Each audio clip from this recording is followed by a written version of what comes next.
Yes, mbaniriza akadde kano mwasuze mutya mwenna aba following Fad TV akosa namwe abava mu Aromatic family nembebaza nembagamba ati mwakola kyamanyi okubanga mwa subscribinga ate ne munyigane kade mulowooza ate Shadia Nakalema Azadde Abalongo okusinziza ku information eyakalinkinga eraga nti mwana manyikiddwa nga Shadia Nakalema era nga ono mwana member wa Aromatic Entertainment era nga ono yakolako ku Bukedde TV 1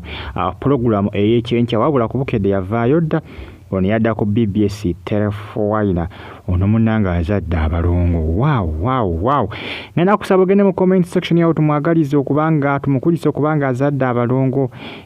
baby boy ne gaalo Balongo era nga omwami we munnange essaawa zino afuuse Ssaalongo ate ye omukyala afuuse Nnaalongo. Ye information munnange etambula ku social media akaseera kano ge mawulire aga trending ku mitimbagano ejja social media akaseera kano mawulire gassanyu eri Aromatic Entertainment kosane family ya Aromatic okutwalizaamu BBS telefone family kosane Bukedde TV family oba Bukedde family. Bukedde TV yavaayo nenga bambi bamwagaliza bamukulisiza okubanga munnange Azadde Abalongo ye Nakalema Azadde Abalongo ebintu by'abalongo nno munnange omuntu abazaala ne mugamba nti ne byaddala abazadde naye nga byaddala mwana tu nga byaddala mwana tu nga byaddala byalaali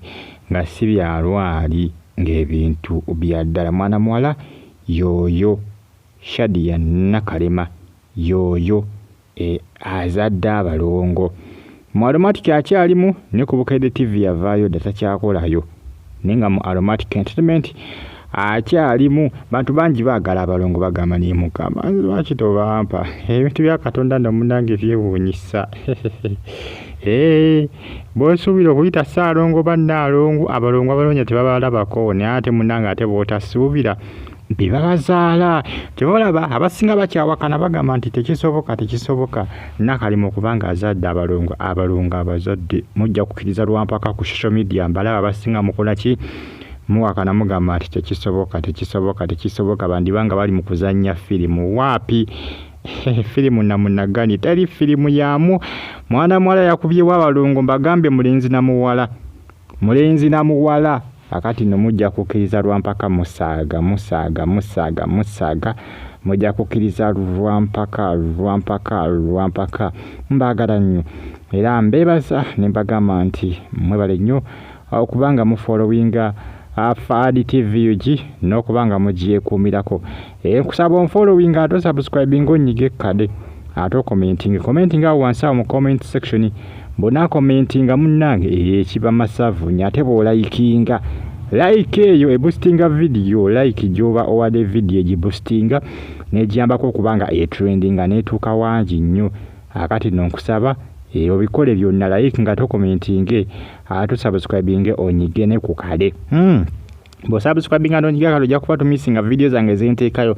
ngenda kubanzamu kubanga mba updatinga each and every single day gwe just ky'olina okukola kiri kimu kyokka ku subscribing obere online ojja kuba ofuna notification buli wogenda online video zange empya zemba ntaddeyo. Shadia Azadde Abalongo mwana muwala member wa Aromatic era nga ono mwana wa BBS telefone essaawa zino kwakola program ey'okumakya bagita sumululu oba bagiyita oba njerabidde lingi ey'okumakya program ya BBS telefone era nga akolako ne Saimo Kawalaata ndoza mutegeera bulungi mwana mwala Azadde Abalongo tubakulise n'omwami we yoyo golengera mu kifuananyi Azadde Abalongo munnange